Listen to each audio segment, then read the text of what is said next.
बुवा तुमचं पहिलं व्यावसायिक नाटक संशय कल्लोळ, बरोबर? हो. आणि वयाच्या 81व्या वर्षी सादर केलेलं शेवटचं व्यावसायिक नाटक संगीत अवघा रंग एकची झाला. अगदी बरोबर. 1982 साली ते रंगमंचावर आलं. बरोबर. तब्बल 22 वर्षांनी तुम्ही परत रंगभूमीवर प्रवेश केला. हो. मला आज या गप्पा अगदी अशा शेवटापासून सुरुवात करायची आहे. होय होय होय. तर या नाटकातले किस्से, त्यातली तुमची भूमिका, तब्बल 400 प्रयोगांचा तो प्रवास, हो. हे सगळं ऐकायला आवडेल बुवा. बरं.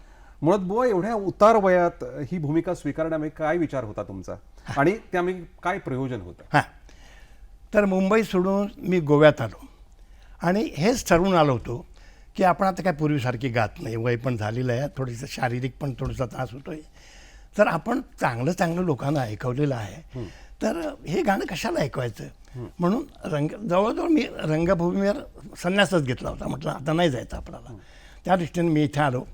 22 वर्ष मी रंगभूमीवर चढलोच नाही, मी कुठलंही नाटक वगैरे काही केलं नाही, बरं का. तर नियतीच्या मनात काहीतरी वेगळंच होतं. एक दिवस प्रभाकर पणशीकर, तुम्हाला माहिती आहे, तुम्ही म्हणजे नाट्यसंपदाचे मोठे नट आणि माझा तो लहानपणापासूनचा मित्र, त्याचा मला फोन आला, इथे मी गोव्यात आलेलो आहे, तुला भेटायचं आहे, तेव्हा उद्या संध्याकाळी 4 वाजता मुंबईला आपल्या याच्याकडे पणजीमध्ये जी लायब्ररी आहे त्याच्या हॉलमध्ये मला येऊन भेटायचं. अरे म्हटलं कशाला, ते आता सांगत नाही, तुला काय करायचं आहे, तू तिकडे ये. बरं म्हटलं येतो. तर दुसऱ्या दिवशी 4 वाजता मी गेलो लायब्ररीमध्ये, लायब्ररी मोठी होती, त्याच्या हॉलमध्ये गेलो.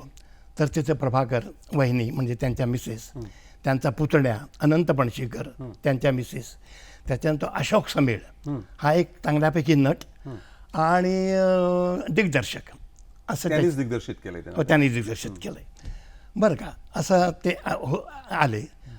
आणि आणखी कोण आपले हे होते अजय वैद्य, फार हुशार माणूस, मस्त सूत्रसंचालन करतात, मला खूप आवडतं आणि अभ्यासपूर्वक असतं त्यांचं, ते पण आले होते. आणखी अशी 2-3 मंडळी आली होती.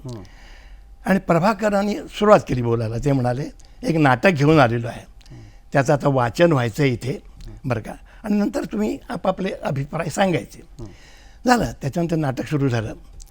नाटक म्हणजे त्याचं वाचन सुरू झालं, संपलं. पण मग प्रभाकरने विचारलं सगळ्यांना कसं काय वगैरे. प्रत्येकाने आपापली मतं सांगितली. अजय वैद्यांनी काही त्रुटी असतील त्या वगैरे सांगितल्या. मला त्याने विचारलं तुला काय वाटतं रे. मला वाटून म्हटलं काय उपयोग आहे, मला भले खूप वाटेल, पण मी कोणी म्हटलं नाटकात काम करणार आता नाही म्हटलं, मला काम करायचं, त्या वाट्याला जायचंच नाही मला, मी असं बोलू नको आहे म्हणाला. या नाटकातली जी कीर्तनकाराची मेन भूमिका आहे, तो मुख्य तंबूचा मुख्य काम आहे तो, त्याच्यावर नाटक सगळं अवलंबून, ते तुला करायचं आहे. काय असा बॉम्ब टाकला त्याने माझ्यावर. म्हटलं हे शक्य नाही. एक तर 22 वर्ष मी रंगभूमीवर चढलेलोच नाही, त्यामुळे माझा विश्वास गेला आहे. त्यामुळे म्हटलं गाण्या बिण्याचं तर सोडच, बरं का, ते हे काही मला जमणार नाही, तुला जमलंच पाहिजे म्हणालं. का जमलं नाही, जमलंच पाहिजे, तेवढ्यासाठी आम्ही सगळेजण इथे तुझ्याकरता आलेलो आहेत, बरं का. प्रभाकर काय माहिती आहे, माझा हुशार माणूस, धंद्याचा माणूस. त्याने काय पाहिलं, म्हणजे जरा पुढचं सांगतो तुम्हाला, मला तो काय येत होता, कारण मी कुठंच गुंतलेलो नव्हतो. उद्या समजा हे नाटक क्लिक झालं, बरं का, त्यामुळे अडचण नको, बरं का. मुख्य तुम्ही उपलब्ध आहात, उपलब्ध आहे. बाकीचे आणि बाकीचे सगळे नवीनच होते. मग तेवढे म्हणजे तो अमोल बावडेकर, अतिशय उत्तम मुलगा मिळाला, काय फार छान, काय गाणं त्याचं, त्याच्याबद्दल नंतर सांगतो. जान्हवी होती म्हणजे प्रभाकरची मुलगी. त्याच्यानंतर कोळी होता, चंद्रकांत कोळी, त्याला एका नाटकात काम करणाऱ्या नटाची भूमिका दिली होती. तो ह्या कीर्तनकाराचा मित्र. त्याच्यानंतर आम्ही गोव्यात आलो होतो ना, तेव्हा ही होती बघा राम मराठीची नात, स्वरांगी मराठी. ती अशी ही सगळी पात्र कशी योग्य मिळाली होती. ती स्वरांगी मराठी, तिचे डोळे बरे, तिचा जन्म अमेरिकेत झाला असा आहे. ती त्याच्या मोठ्या मुलाची, ज्या मुलाला त्याने हाकलून दिलं कीर्तनकारांनी, त्याची मुलगी, तुम्हाला नाटक पाहिलं अशी. त्यामुळे ते तिथे झालेली छान. आणि मुख्य सांगायचं म्हणजे दोघंही अतिशय उत्तम गातात. नाही, तुम्ही निर्णय कधी घेतला की मला नाटकात या काम करायचंय? सुरुवातीला तुम्ही नाही म्हटलं, हो, मग काय? नंतर काय झालं माहिती आहे, तो कसाच ऐकना, त्यांनी घरी बायकोला फोन केला. वहिनी म्हणाले हा काय आहे, हे करतोय काय. मी असं ऐकलं समुद्रावर जाऊन मासे मारतोय. अहो जन्म गेला म्हटलं नाटकात, तर कुठले मासे मारतो, त्याला जरा काहीतरी सांगा. बरं का. तर मी घरी गेलो, म्हटलं अगं असं असं तो म्हणतोय. मग काय झालं त्याच्यात, माझी बायको थोडं चिंतित, त्याच्यामुळं मी ना त्याने योग्य सल्ला दिला मला, नाही असं नाही. पण म्हटलं अगं मला आता म्हटलं विश्वास नाही आहे, लक्षात आलं का. आणि कसं तरी काम पाठ न करता जाणं आणि त्याच्यामुळे काय आपल्याला परिणाम भोगावे लागतात मी भोगलेले आहेत. त्यामुळे म्हटलं मला तसं नाही ते काय तुला काम करायलाच पाहिजे. झालं. त्याच्यानंतर त्याने सांगितलं प्रभाकरनी मला त्याचवेळी की अमुक अमुक तारखा आहेत, तुझे राहण्याची सोय ठाण्याला केलेली आहे. कारण अशोक समीर तालमी कुठे झाल्या, पहिल्या तालमी झाल्या त्या ठाण्याला. कारण तो अशोक समीर आणि रामभाऊ मराठींची ती नात, म्हणजे हे यालाच राहतात ठाण्याला राहतात. बाकीचे लोक सगळे कोण दादरवरनं, कोण सायनवरनं असे यायचे. आणि मी जवळजवळ 8 ते 10 वर्ष ठाण्याला तिथे एका एअर कंडिशन हॉटेलमध्ये मग त्यांनी मला ठेवलं. अरे वा. मग फरक का मी त्याला सांगितलं अरे नको रे मला, कारण आता मला पाठ होणार नाही, ते काय नाही तू तुला करायलाच पाहिजे तू माग. तर एअर कंडिशन हॉटेलमध्ये ठेवलं. झालं. पण पुढं तालमी सुरू झाल्या आणि हे यंग पोरं सगळी त्यांनी फटाफट पाठ करून टाकला. आणि माझं पाठच होईना. मला सारखं माझं काय होईल माझं काय होईल, कारण त्या बाबतीत आम्ही सिन्सिअर आहे. कारण काय होतं, नाटकवाला म्हणून धंदा केल्यानंतर तिथे प्रेक्षकांचे अप्रामाणिक कधीही नाही राहायचं नाही. तसंच आपण त्यांच्याकडून पैसे घेतो बरं का. त्यामुळे एक तसं होणार नाही. सारखं माझं प्रेशर. मी झालं तेवढेच गणपती आले. तर गणपती आल्यानंतर म्हणजे मी तुम्हाला सांगतो मी वाळलो. खरोखर मला असं वाटलं काय ऐकत नाही ते लोक कसे आणि कसं होणार माझं. तर मी त्यांना सांगितलं गणपतीचे 1.5 दिवस आमच्याकडे गणपती असतो, तो गणपती प्रे करतो आणि तिसऱ्या दिवशी इथे येतो बरं का, काळजी करू नका. त्याप्रमाणे मी गेलो आणि मी ठरवलं तिथे जायचं आणि कळवायचं की मला बाबा हे जमणार नाही. तुम्ही परत गोव्याला आला. गोव्याला आलो ना गणपतीसाठी. गणपती निमित्त मात्र बरं का, पण कामच करायचं नव्हतं. तर आलो गोव्याला बायकोला सांगितलं अगं नाही ग मला जमणार नाही. मग तिचा पारा आणखी चढला. तुम्ही हेच केलं हो, तुमचा जन्म सगळं याच्यात, तुमचा जन्म नाट्यभूमीवर झालेला आहे. तुम्ही ना काय म्हणताय, तुम्ही ना काय म्हणता, हे बरोबर नाही तुमचं. तुम्ही काय करायलाच पाहिजे बरं का, काही तुम्हाला होणार नाही. तुम्ही सांगते तुम्ही चला. झालं. मग मी असा विचार केला, आपलं मराठीत एक म्हण आहे ना, मेलेलं कोंबडं आगीला घाबरत नाही. म्हटलं स्वीकारलं आणि झालाय तालमी झाल्या. कारण खूपच आपल्याला पुढे जायचंय. नंतर पहिला प्रयोग, आणि मला वाटतं तुम्ही एका मुलाखतीत म्हटलंय की किमान एक 4-5 प्रयोग तरी करायचं आणि सोडून द्यायचं. पण या नाटकाचे प्रयोग पुढेही झाले, त्याबद्दल काहीतरी सांगा. मग हा प्रवास, नाटकांचा प्रवास, 400 प्रयोग झाले मला वाटतं, जवळजवळ 400 प्रयोग झाले. 400 प्रयोगात तुम्ही काम केलं. हो, मी होतो शेवटपर्यंत बरं का. मी 400 प्रयोगात होतो. आणि काय झालं की मला असं वाटलं नव्हतं की हे कथा, पण लोकांना हे नाटक एवढं आवडलं, इतकं आवडलं की ज्या गोष्टी घडल्या नाहीत माझ्या आयुष्यात त्या घडल्या.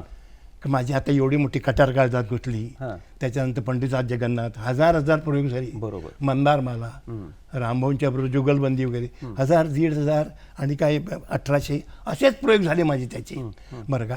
आणि पण कोणी आतमध्ये येऊन, म्हणजे पेपरमध्ये वगैरे छान आलं सगळं, पण आतमध्ये येऊन शाबासकी दिली ते ह्याच प्रयोगाने. ह्याच आतमध्ये याचे नाटक संपल्यावर त्याच संदर्भात पुढे जाऊया. म्हणजे गायक नट म्हटलं की गाणारा गळा बरोबर हवाच.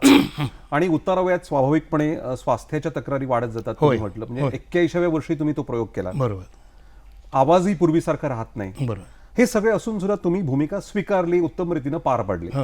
ही ऊर्जा कुठून येते बुवा? म्हणजे कलाकाराला निवृत्तीचं वय आहे का, हे मला जरा सांगा. असावं का, आहे का? आहे, जरूर आहे. म्हणजे आपण आता जसे क्रिकेट खेळणारा तेंडुलकर म्हणा, गावस्कर, एक असे 35-40 वर्षावर रिटायर्ड होतात. आणि कोणी बॉक्सर, कोणी आणि असे जे असतील.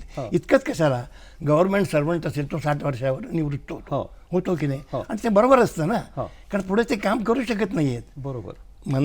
त्यांच्याकडे ते मंद होतात त्यामुळे ते ती निवृत्ती असते आणि ती याला सुद्धा लागू पडते. एखाद्या कलाकाराला ती लागू पडते जरूर. आणि गायक कलाकाराला तर नक्कीच लागू पडते.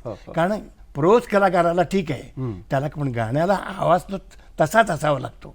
त्याच्यामधून मुरक्या आणि हे वयोमानाने नंतर ते सगळं निघून जातं. आणि मला थोडंसं सायनस ट्रबल होता, त्यामुळे माझ्या गळ्यावर त्याचा खूप परिणाम झाला.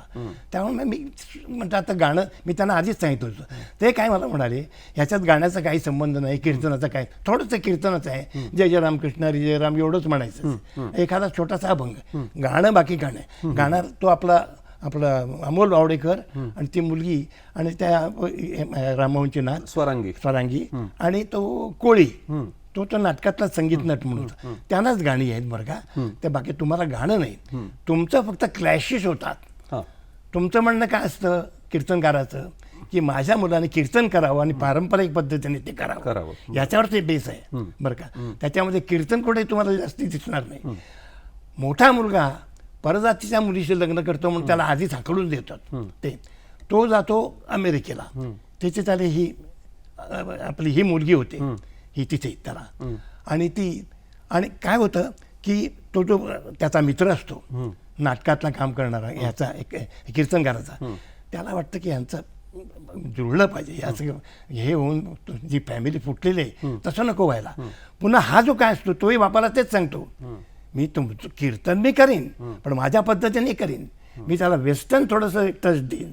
म्हटलं तर आणखी बडो. अजून एक थोडासा या संदर्भातला प्रश्न आणि नंतर पुढे जाऊ. म्हणजे तुमच्या जुन्या काळातल्या तालमी म्हणजे ती शिस्त, कितीतरी नाट्य दिग्दर्शकांबरोबर तुम्ही काम केलंय आणि आत्ताची पिढी, आत्ताचा संच आणि धावपळीचं जीवन, यामध्ये बुवा कुठे फरक जाणवला का? म्हणजे आत्ताची तालीम, ही अवघा रंगची तालीम आणि एकदम संशय कल्लोळची तालीम, किंवा यामध्ये काय फरक जाणवला? मी तुम्हाला सांगतो, पूर्वीच्या काळी तालमी कशा करायच्या बरं का.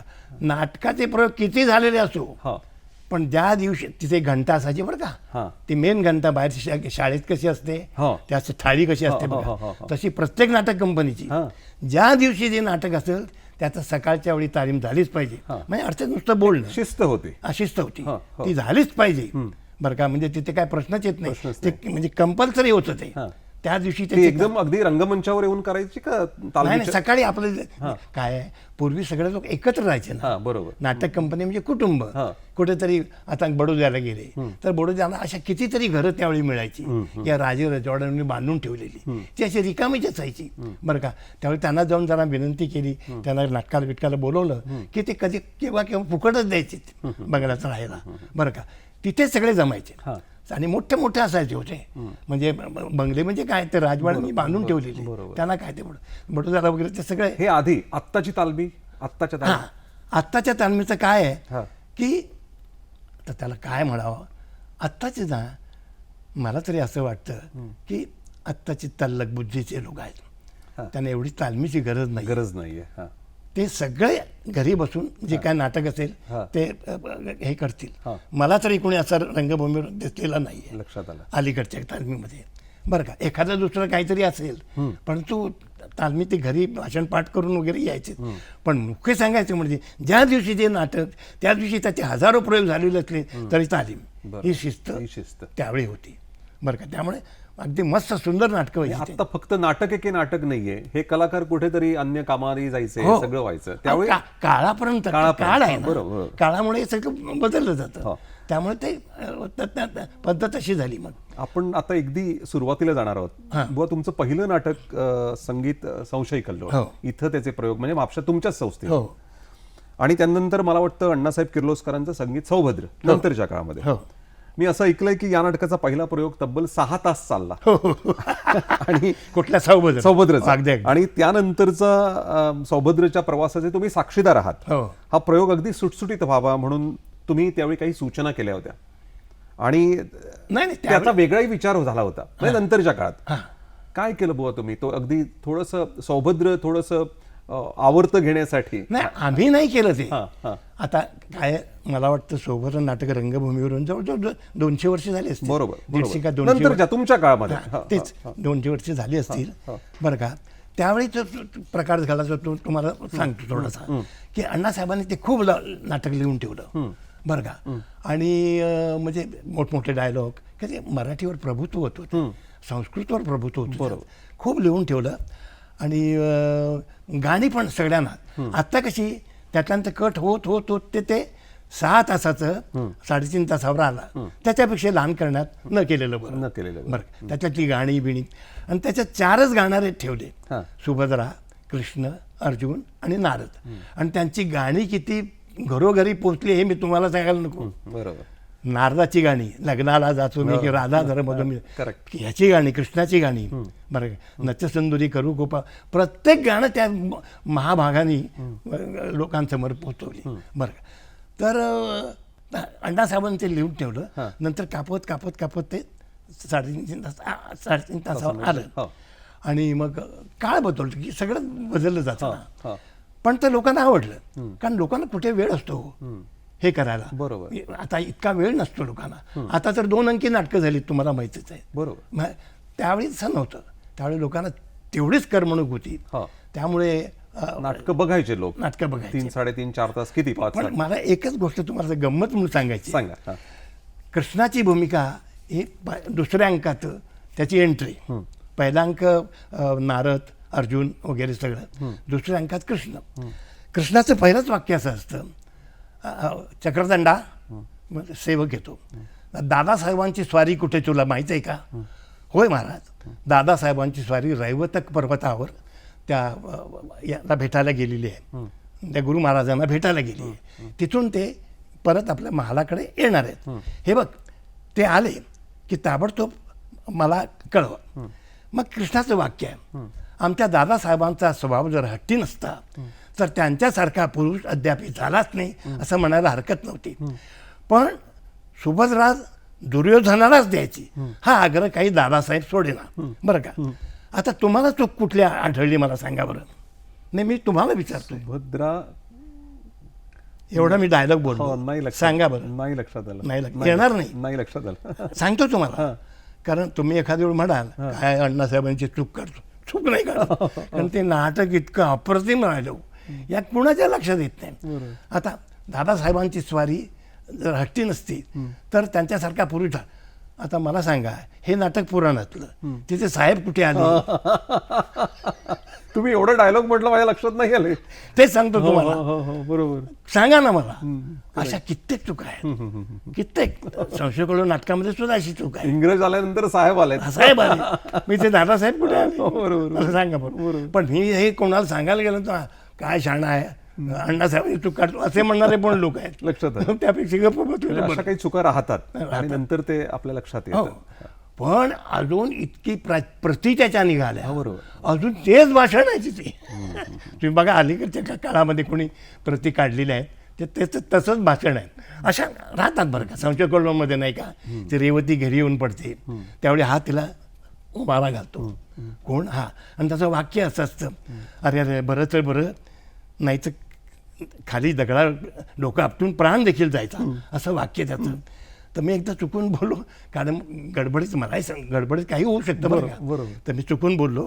त्यावेळी मला वाटतं जयमालाबाई सुभद्रा होत्या, आपल्या रेवती होत्या. तर मी बोललो, अरे अरे अरे बरं तर बरं, नाही तर खाली दगडावर डोकं आपटून दगड फुटायचं. बरं, जयमालाबाई तिथली तिला हसायला जे अशा गमती होतात बरं का. बरोबर. सगोदर नाटकातली आणखी एक गमत सांगू का? का तुम्हाला काय? नाही सांगा. पुढे आहे पण सांगा तुम्ही. नाही, या गमती झाल्यानंतर मग प्रेक्षकामध्ये तो म्हणजे वेगळंच वातावरण तयार होतं. मग पुढे कसं जाता तुम्ही, हे मला महत्वाचं आहे. आता ही गंमत झाली, मग पुढे काय, कसं रेटून नेत आहे? नाही, ते झालं की मग रिटर्न म्हणजे ते जातं पुढे. मग ते थांबायचं नाही तिथे, थांबायचं नाही. आता ही गोष्ट सांगतो तुम्हाला. सौभद्र नाटक. सौभद्र नाटकामध्ये त्यावेळी सुद्धा मला वाटतं कान्होपाचार का कोणतरी सुभद्रा होती बरं का. आणि ती तिला चक्कर येते. तीच म्हणते की मी ही तिथे रानात आली. त्याला कृष्ण सांगतो ना त्या घटोत्कचाला, आणि तिचा तो हे असतो म्हणजे लग्नाचं ठरवायचं वगैरे असा दिवस असतो. मी ते त्रिकोण्याकरता मी इथे आली असे सगळे समजणार असं करून आणि जातो माझा प्राण करून ती सुभद्रा खाली पडते. तेवढा तो अर्जुन तिथे बसलेला असतो, तो जातो आणि तिला धरतो अशी बरं का, आणि तिचं डोकं मांडीवर ठेवतो आणि म्हणतो अरे अरे काय केलं मी, सत्य हकीकत तिला सांगून इथूनच तिला हस्तिनापुराला न्यायचं सोडून हे काय केलं मी बरं का. आणि हिला प्रबल मूर्छा आल्यासारखी दिसते. प्रबल म्हणजे हिला मूर्छा चक्कर आली हिला प्रबल. आणि त्याच्या जे पुढचं वाक्य आहे बरं का, त्याला मला एवढी टाळी पडली कारणाशिवाय. पुढचं वाक्य असं आहे, अरे जवळ जर थोडंसं पाणी मिळेल तर ते आत्ताच शुद्धीला आहे. एवढं मी म्हणालो मात्र टाळ्यांचा कडकडा, ते लावणीमध्ये जशा शिट्या बिट्या तशा शिट्या, कोणी ओळखे म्हणजे वा वा सावकार खालून. अरे मग तू चाललंय काय. मला समजलं काय, मला असं वाटलं की त्या गडबडीमध्ये मला काही होऊ शकतं ना, सुभद्रेची वेणी पडू शकते, माझा काष्टा तुटू शकतो, काही मला समजे ना. बरं पुढे तो गोविंदराव पटवर्धन पेटीला बसलेला तोही असतोय, साळवी तबल्याला बसलेला तोही असतोय. झालंय काय मला कसं. शेवटीच्या साळवी मोठ्याने म्हणाला मागं बघा मला माझा घासोटा सुटला. तसं झालं नव्हतं, कारण तो सीन कव्हरला आला होता, मागं हे लावण्यासाठी कव्हरला आला होता, आणि तो पडदेवाला जो होता त्याने चुकीचा पडदा टाकला. तिथे खाली पडदा जो आला, आणि याचं वाक्य काय, जवळपास कुठे पाणी मिळेल ते आता शुद्धीवर होईल असं वाक्य. आणि तो पडदा आलाय तो धो धो नदी वाढ. म्हणजे खालून लोकांना असं वाटलं मी नदीतच बसलोय, आणि ती मांडली ती माझ्यावर ती असं वाटल्यामुळे लोकांचा गडबड अशा गोष्टी अनपेक्षितपणे होऊ शकतात. तुम्ही गायलेली सगळी पदं गाजलेत, संगीतकार कोणी असू दे. हो. मला इथे एक विचारायचं की गायक नट म्हणून तुम्हाला एखाद्या चालीमध्ये किंवा एखादा बदल सुचवायचा असेल तर तो त्या काळी होता का? म्हणजे दिग्दर्शक, संगीत दिग्दर्शक तो बदल स्वीकारायचा का? एक म्हणजे त्या काळचं असं घडलंय का कधी? म्हणजे कट्यार काळजात मध्ये तुम्ही म्हणजे पंडित जितेंद्र अभिषेकी बुवांचं संगीत आणि तुमचाही त्यांचा संबंध, हे काही किस्से अजून तुम्ही सांगितलेले नाहीत आता, आणि त्या संबंधात अगदी बरोबर, अगदी छान प्रश्न विचारला. येस, काय पूर्वीच्या काळी जेव्हा वजेबुवा संगीत दिग्दर्शक होते, गोविंदराव टेंबे होते, त्याच्यानंतर मग भास्करबुवा बखले होते, बालगंधर्वांच्या कंपनीत भास्करबुवा बखले, दीनानाथरावांच्या कंपनीमध्ये आपले वजेबुवा होते, असे मास्टर कृष्णाराव त्याच्यानंतर आले. त्यावेळी काय पद्धत होती, नंतर ती बदलली. पूर्वीचे लोक चाली लावत बसत नसत. ते काय करायचे, नाटकाचं वाचन चालू असताना मध्येच याला जागा सुटायची, इथे आपण ठेवूया, ही गाण्याला अगदी योग्य जागा आहे, इथे आपण, मी तुम्हाला दादरे म्हणून दाखवीन, क्लासिकल चीजा म्हणून दाखवीन बरं का, त्यातली चीज घ्यायची किंवा दादरा घ्यायचा, त्यातले हिंदी शब्द काढायचे आणि त्याच्यात मराठी घालायचे, अशी पद्धत होती पूर्वी. आता तुम्हाला थोडंसं सांगतो की एकच पेराचं चाललं होतं, संगीत वाचन चाललं होतं, मी गाणं कुठे ठेवलं. इतक्यात एक जागा मिळाली, तिथे म्युझिक डायरेक्टर म्हणाले आपण इथे गाणं घालूया, म्हणून त्यांनी दादरा म्हटला बालगंधर्वांसाठी. कत्ल मुझे कर डाला रामा पास बुला के नजर मिला के, असे दादरे असायचे पूर्वी. ती सुंदराबाई जाधव म्हणून होती, ती हे दादरे असे खाली बसून असे आदा करून म्हणायची. आणि तिच्या म्हणजे मी ऐकलेल्या तिच्या गाण्याला लाईनी लागायच्या गाड्यांच्या, भयंकर श्रीमंत लोक सगळे यायचे तिचे, कारण ते आधा करून म्हणायचे गाणं ऐकायला बरं का. आणि ती हे करायचे, हे नाटकातलं तुम्हाला सांगतोय, तेच म्हटलं, तेच मला आठवलं म्हणून सांगतो तुम्हाला. कत्ल मुझे कर डाला रामा पास बुला के नजर मिला, हे आधा. बरं मी पण थोडं शिकलेलं आहे ते. नजर ना कोई तीर तलवार न खंजर हाथों में ना तो रे भाला रामा पास बुला के, असं ते गाणं आहे.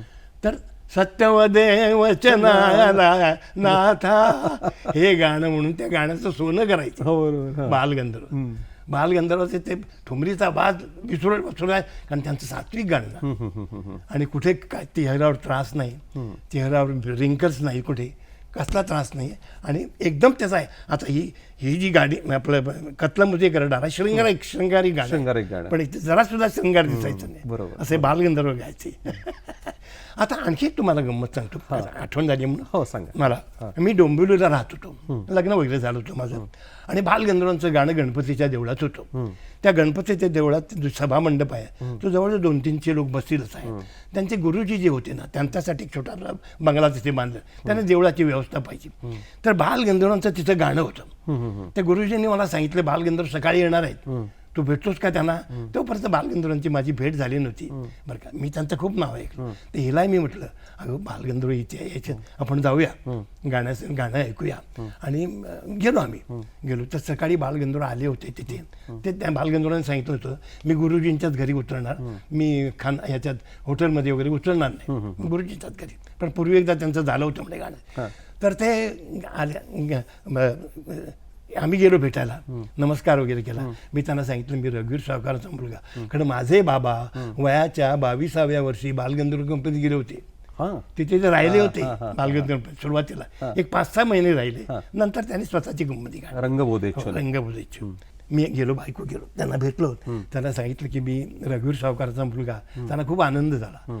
तो रघुचा मुलगा का तू? बस बस म्हणून. रघु काय रेवतीचं काम करायचं रे, माझ्यापेक्षाही चांगलं करायचं असं.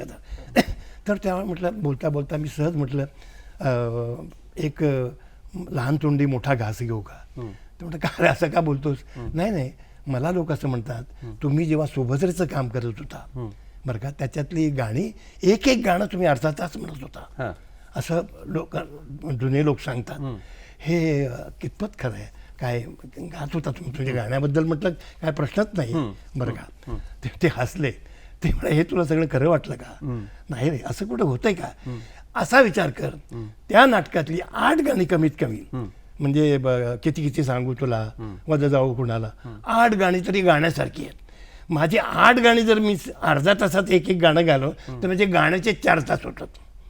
त्याच्यानंतर कृष्णाची गाणी, नारदाची गाणी, सुभद्राची गाणी बरं, म्हणजे बाकी ती गाणी, अर्जुनाची गाणी. हे म्हणजे नाटक काय सबंधरात्रभर चालतं का? नाही, लोक काहीतरी सांगतात. मी फक्त 10 मिनिटं गातो एक गाणं बरं का. त्याच्यानंतर असं वाटलं की आज आवाज चांगला आहे, 1-2 मिनिटं जास्ती याच्यापेक्षा. आणि त्यांचं गाणं तसंच होतं बरं का. मी नमस्कार केला आणि गेलो. म्हटलं संध्याकाळी येतो. बायकोला मी विचारलं, अगं म्हटलं, हे तर असं म्हणतात, ते लोक तसं सांगतात अर्धा तासच. त्याने बायको माझी म्हणाली, मग तुम्हाला कळत कसं नाही, ते 10 मिनिटंच गायचे, पण असे गायचे की लोकांना वाटलं की ते अर्धा तास गात आहेत. त्यांचं तो ताना आणि सूर लावण्याचं अर्धा तास गात आहेत. म्हणून बायको तुम्हाला पटलं ते. म्हणून मी प्रेक्षकांना कधी कधी सांगतो, हे बघा, बायकांचं ऐकत चला, आपल्या तुमचा फायदाच होईल. पुढे येऊया, म्हणजे या कट्यार काळजात गोमंतकीय सुपुत्र पंडित जितेंद्रजी अभिषेकी यांनी संगीतबद्ध केलेलं नाटक. त्यातल्या चाली अप्रतिम, म्हणजे अजूनही सगळ्याच चाली. आणि तुम्ही मला वाटतं सदाशिवाची भूमिका केली सुरुवातीला. त्याबद्दलचं थोडं जितेंद्र अभिषेकी आणि तुम्ही तुमचा संवाद हे तुम्ही कधी नाही सांगितलं, म्हणजे माझ्या तरी ऐकवत नाहीये. थोडंसं सांगा. झालं नाटकात जितेंद्र अभिषेकी म्युझिक डायरेक्टर वगैरे ठरलं बरं का. बाकीच्या चाली, त्यातल्या अर्ध्या चाली आहेत ना, हे ओरिजिनल आहेत. ओके बरं का. कुठल्या सुरत पियाकी वगैरे हे याच्यात मधले आहेत बरं. काय काय ते वसंतरावांच्या चाली आहेत सुरत पिया. पण काही त्याने चाली लावल्या. तर त्याने जे मला जी 2 गाणी आहेत, घेई छंद मकरंद, आणि पूर्वीच्या लेखकांना काय, पूर्वीच्या नव्हे, सर्वसाधारण कवी जो असतो ना, आता ते दार्वेकरांनीच ते, म्हणजे लेखकांनीच ते काव्य केलेलं, त्यांना कुठला तरी एक मीटर लागतो चाल लावण्यासाठी. मग त्यांनी तो मीटर घेतला एका कुठल्या, रती रंग रंगे ध्यान रंग वीत रंगा, रती रंग, हे मात्र दिनरात्र हा मीटर त्यांनी घेतला आणि ह्याला काव्य केलं. घेई छंद मकरंद प्रिय हा मिलिंद, सेवनानंद स्वच्छंद हा धुंद, घेई छंद मकरंद, अशी त्याने चाल लावली. आणि मी म्हटलं, असं काय करतोय अभिषेकी, एवढे गुणी विद्वान माणूस, असंख्य राग जे लोकांनी ऐकले नाही ते त्यांनी स्टेजवर आणले, नवनवीन राग. नवनवीन राग आणले आणि पूर्वीच्या पद्धतीने पण काही चाली लावल्या, अस्थायी त्या पूर्वीच्या पद्धतीप्रमाणे, अंतरा त्याच्याप्रमाणे. म्हणजे काही अशा चाली लावल्या अत्यंत विद्वान. काही लोक जसे जन्मजात विद्वान असतात तसा तो अभिषेकी होता बरं का. तर तो माझ्यापेक्षा लहान बरं का, खूप लहान, 5 वर्षांनी लहान, आणि लवकर गेला. त्यामुळे भारी नुकसान झालं. काहीतरी रंगभूमीला म्हणजे फायदा झाला असता. तर तो संगीत रंगभूमीचं मोठं नुकसान, भयंकर नुकसान झालं. तर मी त्याला म्हटलं असं कसं रे म्हटलं, इतक्या म्हटलं तू लोकांना सगळ्यांना रामदास कामतीला वगैरे इतक्या सुंदर सुंदर रागाने चाली दिल्यात. अर्थात रामदास कामती तो गायला, त्यांचं दोघांचं जमलं होतं बरं का. बरोबर. त्याने चाली काढायचा आणि रामदासने गावं. चाली काढून त्या गायला पाहिजेत ना, त्या लोकांपर्यंत गेलं. वसंतराव देत होता तेच केलं बरं का. तर म्हटलं मला सुद्धा तसं त्या नटाला साजेशी चाल लावणं असा हा काही प्रकार होता का? नाही, असा नाही. असा प्रकार चाली कसाही लावू शकतात, पण त्या योग्य लागल्या पाहिजे. नटाच्या आवाजाला किंवा तुम्ही एखादं पद गाणार तर त्यासाठी म्हणून अभिषेकी बुवा त्याचा वेगळा विचार करायचे का? नाही, असं नाही विचार करायचे. तर ते चाली लावायचे बरं का, असा विचार नाही करायचे. त्या ह्याला सूट कसं येईल ते प्रसंग काय आहे, त्याला कुठला राग होईल असं असतं ना ते, त्यावर तसं लावायचं. तर म्हटलं मला नाही चाललं, मला म्हटलं तू वेगळ्या चाली दे. म्हटलं कुठल्या देऊ? तो म्हणाला हे बघ मी नुकतंच रेडिओला सालग वराडी हा राग गायलोय, तुला माहित आहे जितेंद्र आपले यांनी तो राग प्रसिद्ध केला, राचंजिंकरने त्यांनी प्रसिद्ध केला, त्यांनी आणला तो. तर त्या तू म्हटलं गातोस, मी ऐकलंच होतं तो राग. त्याच्यामध्ये सारे ग प नी द प गरे ग सा सुमर साहेब सुलतान आलमन तू निजामुद्दीन औलिया कर याद नाम परवर दिगार, कर याद नाम परवर दिगार, जिन रचो संसार वही अपरंपारपण. हाच तो सालग वराडी राग. आणि तू रेडिओला गायलाच मी ऐकलं, आणि तू रंगभूमीवर आणलेलं नाही. याला लाव चाल. आणि दुसरा जो आहे तो मला म्हटलं पुरिया कल्याण पण म्हटलं आलेला नाही, तो पण मी रेडिओला गायलो. पुरिया कल्याण म्हटलं की रे ग गम नी द प द प म प म ग म ग रे ग रे सा, हा जो राग आहे. सूचना पंडितजीने ऐकल्या. हे मोठे काय प्रश्नच नाही, त्यालाही पटलं ते. म्हटलं मला ह्या 2 चाली नुकतंच हा राग म्हटलं बसवलेला आहे, रेडिओला मी गायलोय, तर हा पुरिया कल्याण आणि ह्याच्यामध्ये मला चाली लावून दे. आणि काय सांगू तुम्हाला, 2च दिवस, 2 दिवसात तो चाली घेऊन आला. आणि मग ते घेई छंद त्यांनी चाल लावली. म्हणा पुऱ्या ऐकायला आवडेल. नाही ठीक आहे. घे छंद मकरंद, घे छंद मग पुढचं सांगतो तुम्हाला बरं का, म्हणजे सांगण्यासारखं आहे ते काय. तर तो त्याने मी पुरिया कल्याण सांगितला होता त्याला. त्याने काय केलं, निरे ग म म द द नी द प प द नी म ध प म ग म ग रे ग रे ग म प म ग रे ग ग रे सा, हा पुरिया कल्याण आहे बरं का. त्याने तो मारवा कल्याण केला, त्यातला पंचम काढून टाकला आणि दैवतावर न्यास दिला. निरे ग म धा म ग रे, हा मारवा आहे. निरे निठाने त्याच्यामध्ये दुसरं गाणं आहे बघा, मुरलीधर श्याम हे नंदलाल, असं त्याने तो मारवा कल्याण केला. म्हणजे त्याची बुद्धीची कमाल बघा. पुरिया कल्याण बाजूला ठेवला आणि काय दोन्ही राग त्यांनी केले तुम्हाला सांगतो. त्यावेळी माझा आवाज म्हणजे खडचून मी पण गायचो त्यावेळी. अभिषेकी, ह्या अभिषेकींच्या गोष्टी ही त्याची बुद्धिमत्ता, अत्यंत बुद्धिमान, जन्माला येतानाच बुद्धी घेऊन आलेला होता तो बरं का. ह्या दोन्ही चाली त्यांनी लावल्या. म्हणजे पंडित राम मराठे आणि तुम्ही, मला वाटतं ती जुगलबंदी, त्याच्या काही आठवणी म्हणजे सांगा अप्रतिम आठवणी.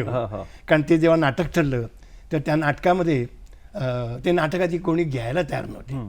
आणि त्याच्यामध्ये जी माझी आता जी भूमिका ते त्याच्यात सांगतो तुम्हाला. ती जी नाटक तुम्हाला विद्याधर गोखल्यानं ते लिहिलं. विद्याधर गोखले मागचं इतिहासातलं बघून मग नाटक लिहायचे. खऱ्या गोष्टी आहेत त्या, जुगलबंदी कशी झाली. आणि बघा ना, हे आपल्या 2-2.5 वर्ष, आपल्या 200 वर्षामध्ये कुठल्याही नाटकात जुगलबंदी आली नाही, हे क्रेडिट त्यांनाच दिलं पाहिजे बरं का. तर मला रामभाऊंच्या शिष्याचं काम दिलं होतं, त्याच्या विरोधकाचं काम दिलं नाही. पण त्या विरोधाच्या कामाला माणूस मिळेना. त्याचं कारण रंगभूमीवर रामभाऊंच्या समोर जुगलबंदी कोण घेणार. बरोबर. त्यावेळी कोणी तयार झाले नाही, सगळ्यांनी नाही म्हणून सांगितलं, आम्हाला नको बाबा ती जुगलबंदी वगैरे, आणि आम्ही तुम्ही दुसरा का. तर रामभाऊ मराठे मला अहो तुम्ही गाणं शिकताना सावकार. हो म्हटलं मी, तुमचे राग वगैरे झालेत ना म्हटलं, आपला तो बसंत बहार झालाय. हो म्हटलं बसंत बहार पण मग तुम्ही काय काम करत नाही. अहो म्हटलं काय सांगताय, तुमची माझी जुगलबंदी म्हणजे सशानं सिंहाबरोबर कुस्ती केल्यासारखं होईल ते. मला म्हटलं नको, नाही हो तसं काही होणार नाही, आपण आणि खरंच आहे ते. रामभाऊ म्हणजे काय गाणार आहो.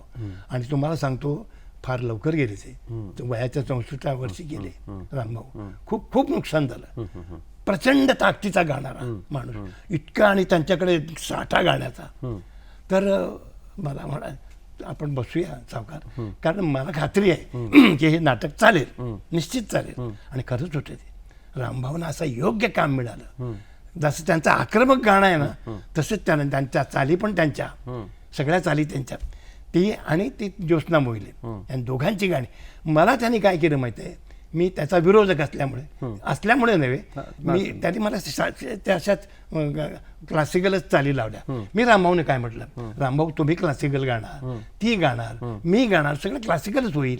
तर मी त्याच का व्यसनी दाखवलेलं आहे. भांग पितो, तुम्ही पाहिलंच काय नाटक. नाही मी पाहिलं नाही, पण मी भांग पितो, जरा बायकांचा चंदिष्ट वगैरे असा तो विरोध.